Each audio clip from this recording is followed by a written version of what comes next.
Hello everyone, welcome back to the channel. Hope you all are doing well. Today we are going to discuss the topic World Trade Organization under the chapter Globalization and its Indian economy. We have seen that the liberalization of foreign trade and investment in India was supported by some very powerful international organizations. These organizations say that all barriers to foreign trade and investment are harmful. There should be no barriers. Trade between countries should be free. All countries in the world should liberalize their policies कह रहे हैं कि हमने देखा liberalisation जो था foreign trade का investment का वो सपोर्ट करा गया बहुत से इंटरनेशनल ऑर्गेनाइजेशन के ज़रिए। उन्होंने ये कहा कि फ़ॉरेन ट्रेड और इन्वेस्टमेंट पे बैरियर नहीं लगाने चाहिए, ये बैरियर हार्मफुल हो सकते हैं।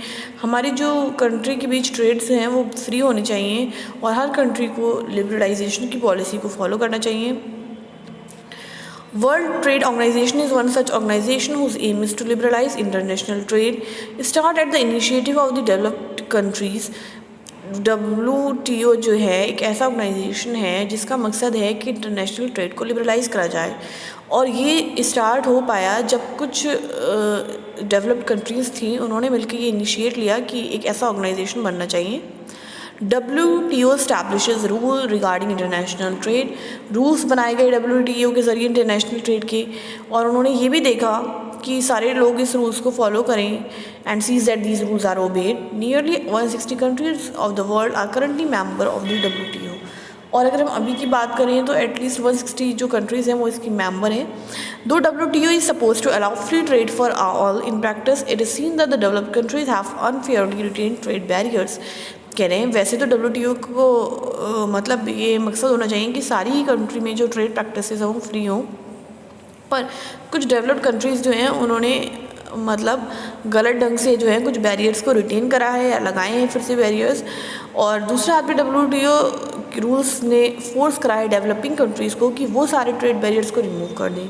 और इसे एग्जांपल जो है वो दिया है करंट डिबेट में, हम देखते हैं debate on trade practices. You have seen in chapter 2 that the agriculture sector provides the bulk of employment and a significant portion of the GDP in India. Compare this to a developed country such as the US with our share of agriculture in GDP at 1% and its share in total employment is 0.5%, and yet this very small percentage of people who are engaged in agriculture in the US received massive sum of money from the US government for production and for export of other countries. कह रहे हैं कि मतलब आपने chapter 2 में देखा है और वैसे भी हमें पता है कि एग्रीकल्चर सेक्टर जो है उससे ज़्यादा एम्प्लॉयमेंट प्रोवाइड करता है हमारी कंट्री के अंदर, पर अगर हम उसको US कंट्री से कंपेयर करें तो वहाँ पे सिर्फ 1% GDP में कंट्रीब्यूट करता है वहाँ का एग्रीकल्चर, और सिर्फ 0.5% ही एम्प्लॉयमेंट दे रहा है लोगों को वहाँ जो एग्रीकल्चर है। अब उसके ऊपर भी जो गवर्नमेंट है वो उसको ढेर सारे मनी दे रही है कि वो ज़्यादा से ज़्यादा प्रोडक्शन करे। ठीक है, फ़ायदा ही फ़ायदा हो रहा है वहाँ पर कम प्रोडक्शन के बाद भी। Due to this massive money that they receive, US farmer can sell the farm products at abnormally low prices. अब जब उन्हें इतना पैसा गवर्नमेंट के थ्रू मिलेगा तो क्या होगा, वो अपने जो प्रोडक्ट हैं उनको कम से कम प्राइस में सेल कर सकते हैं। The surplus from product are sold in other country, और जो बचा हुआ प्रोडक्ट होता है वो दूसरी कंट्री में सेल कर देते हैं लो प्राइस पे। Adversely affecting farmer in this country, और जिस कंट्री में सेल करते हैं वहाँ के फार्मर्स के ऊपर जो है एक गहरा असर पड़ता है क्योंकि वो इतने सस्ते दामों में जो है सेल नहीं कर सकते।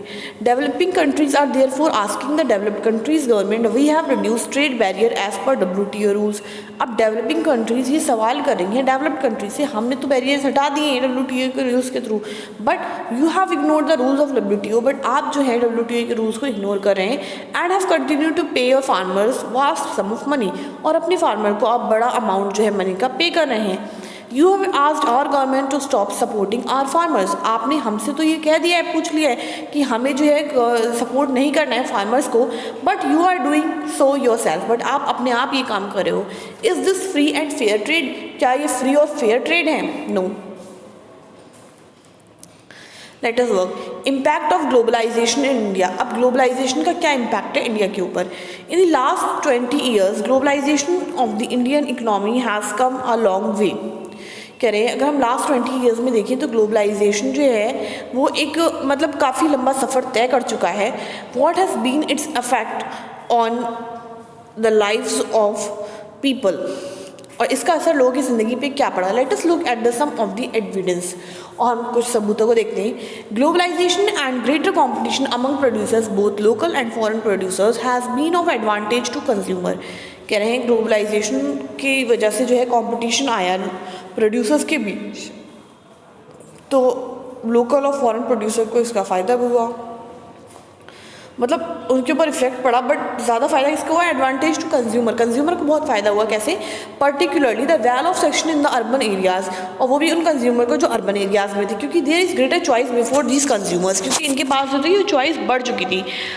Who now enjoy improved quality and lower price for several product, अब जो है उनको क्वालिटी भी अच्छी मिल रही है और प्राइस भी कम पे करना पड़ रहा है।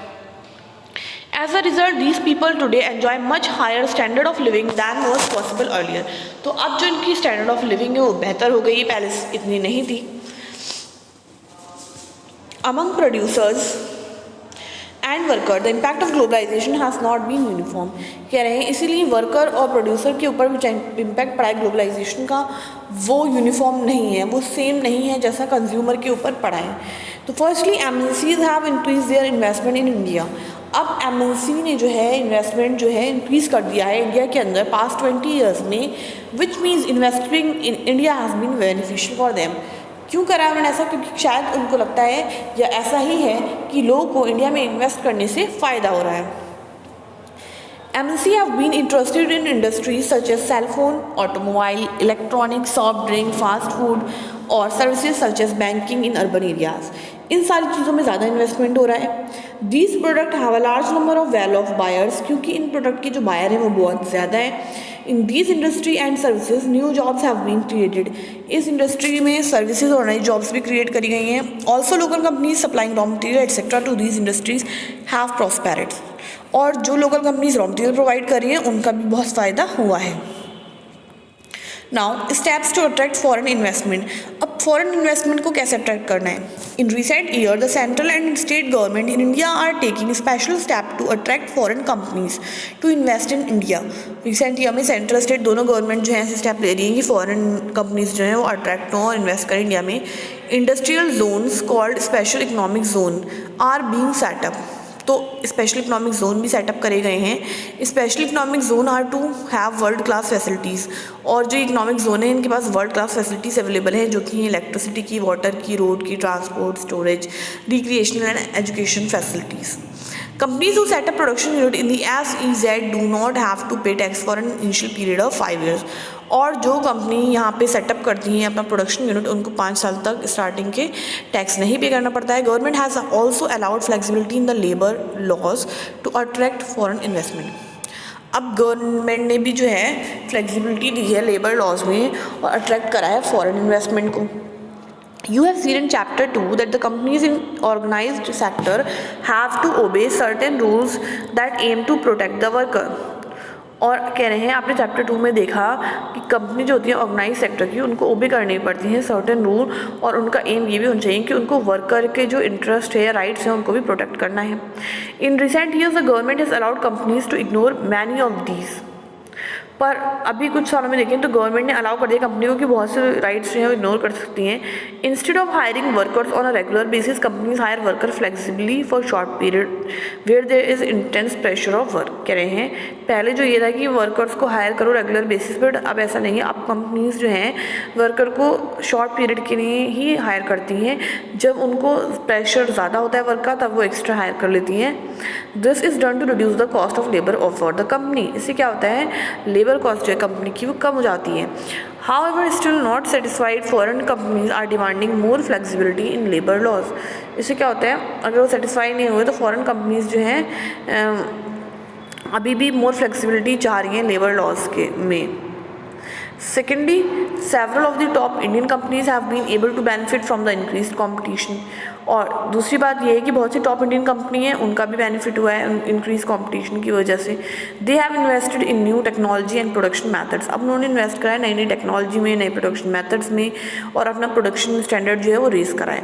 Some have gain from successful collaboration, और बहुत से लोगों को फ़ायदा हुआ है कोलैबोरेट करा है उन्होंने फॉरेन कंपनी के साथ इसलिए।